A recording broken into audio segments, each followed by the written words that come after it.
नमस्कार, माय मावली हिंदी समाचार में आपका स्वागत है। आदिलाबाद जिला केंद्र से नीलेश राउत की रिपोर्ट। मेडिकल छात्र की हत्या के विरोध में आदिलाबाद रिम्स के जूनियर डॉक्टरों का आंदोलन मंगलवार को 7वें दिन में प्रवेश कर चुका है।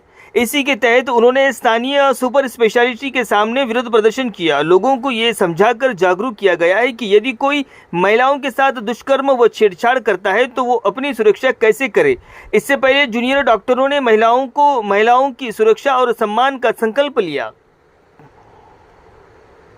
నా దేశంలో మహిళల భద్రతకు ప్రాధాన్యం ఇస్తానని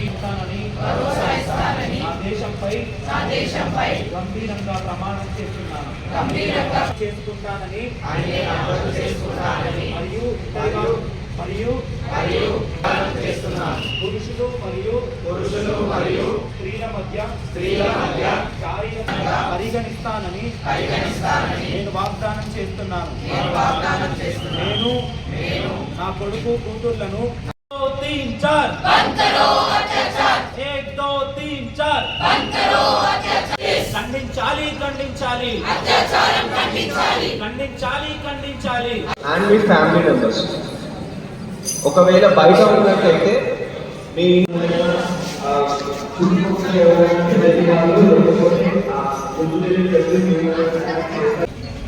సో ఈరోజు మేము చేసిన కంటెస్ట్ ఏంటంటే ముందుగా ఇక్కడ ఓపీ బిల్డింగ్ దగ్గర గ్యాదర్ అయ్యి పబ్లిక్ అంటే నార్మల్గా వచ్చే పబ్లిక్కి జరుగుతున్న అంశాలపైన అవగాహన క్రియేట్ చేస్తూ అదేవిధంగా ఒకవేళ ఎమర్జెన్సీ సిచ్యువేషన్లో అత్యాచారానికి గురి అయిన మహిళలు ఎలా ప్రవర్తించాలి, ఎటువంటి జాగ్రత్తలు తీసుకోవాలి, ఎలా మనం అత్యాచారాలు జరగకుండా మనల్ని మనం కాపాడుకోవాలి అని వాళ్ళకి అవగాహన క్రియేట్ చేయడం అనేది జరిగింది।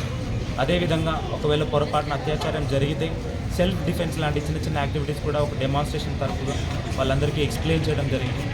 అదేవిధంగా మనం ట్రావెల్ చేస్తున్నప్పుడు కానీ మన స్టేట్లో మనం ఎలా సేఫ్టీగా ఉండాలి అని మన ఉన్న స్మార్ట్ ఫోన్స్ని అందులో ఉన్న అప్లికేషన్స్ని ఎలా వాడాలి అనేది పబ్లిక్కి అవేర్నెస్ క్రియేట్ చేస్తూ ఈరోజు అందరినీ ఎడ్యుకేట్ చేయడం జరిగింది।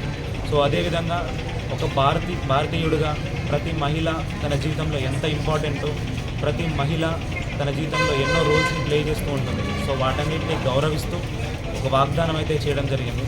సో ఈరోజు మనకు సుప్రీంకోర్టు హియరింగ్ అయితే ఉంది ఆ కేసు గురించి, తర్వాత ఫర్దర్ యాక్షన్ ఎలా తీసుకుంటారని సుప్రీంకోర్టు అనేది డిసైడ్ చేస్తుంది। సుప్రీంకోర్టు వాళ్ళు ఇచ్చే తీర్పుని మేము గౌరవిస్తామని, వాళ్ళు ఇచ్చే ఆదేశాలు మేము పాటిస్తామని మేము చెప్తూ ఈరోజు నిరసన అయితే కంటిన్యూ అవుతుంది। తర్వాత విషయాలను